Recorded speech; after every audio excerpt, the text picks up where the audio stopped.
Hello, today we're working on a 2006 Saturn Ion. The dome light keeps coming on, and if you open the doors and close the doors, it'll shut the dome light off for a short time and then it'll come back on. It's a friend's car and they park it in their garage, and next thing you know their battery's dead because their light comes on. So we are going to change out the door switches, and I guarantee you that's pretty much going to solve the problem. So let's get on out and get those switches changed out. And I paid $28 for all 4 of them at O'Reilly's, so we can go ahead and get that fixed, and let's get on out there.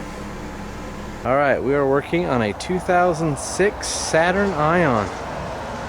We are replacing the door contact switches. Come up here and open the door. And on this Ion, it is actually right on the side of the panel right there. Alright, what we're going to need is a screwdriver, and we'll need to pop off this panel right here. Be careful, you don't want to break anything, so kind of work it in there and work the screwdriver along it, and just be careful. There we go. And the panel pops right off. And here's your switch right here. And all you have to do is pop a screwdriver right there.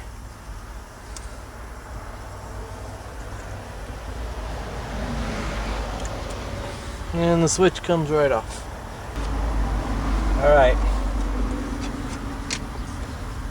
To put the new switch on, you pop it from the outside, and it just pops right on in there. Hook your wires up. That'll just snap on. And everything should snap right back in place. Just like that.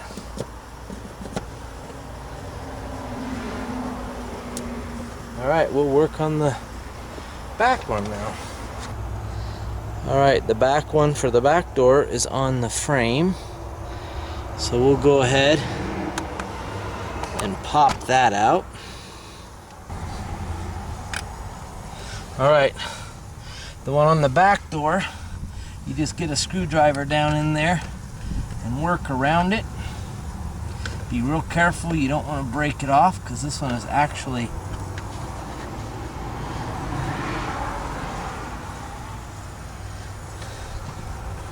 inside the frame. So there we go. It's got little tabs on it that will break off, so gotta be careful getting that out of there,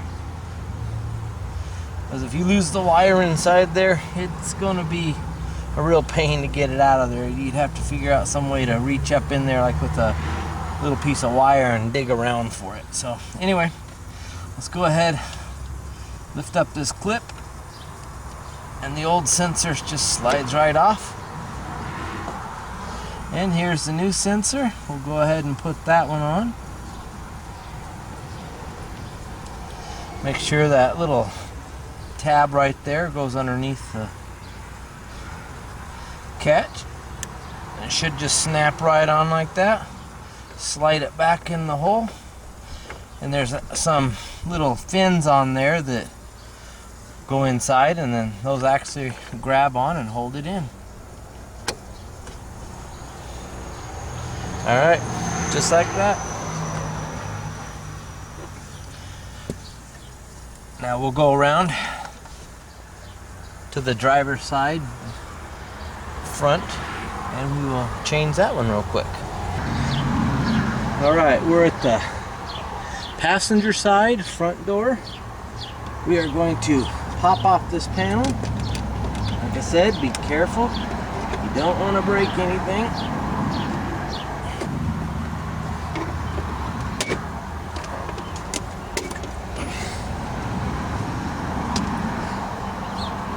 That one took a little work, but it also came off. And this one just has the sensor hooked up to it, so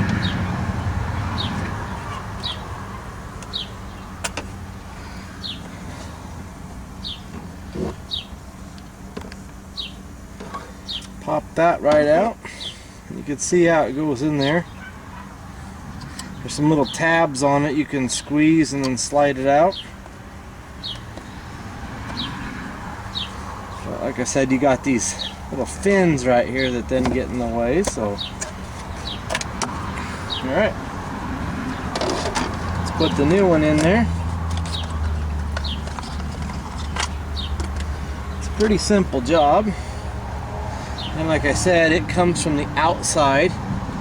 You just slide it in there and it pops right in. And there's the locking tabs to lock it in. Anyway, you just snap it back together.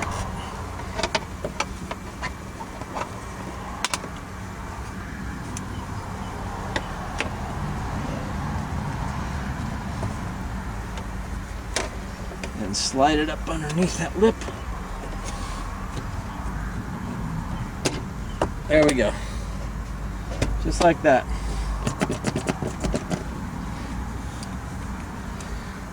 And we'll do the back one when the part comes in, but they're pretty simple to change out. Just be careful when you're taking these panels off, because you don't want to break the little studs and the clips that are in there.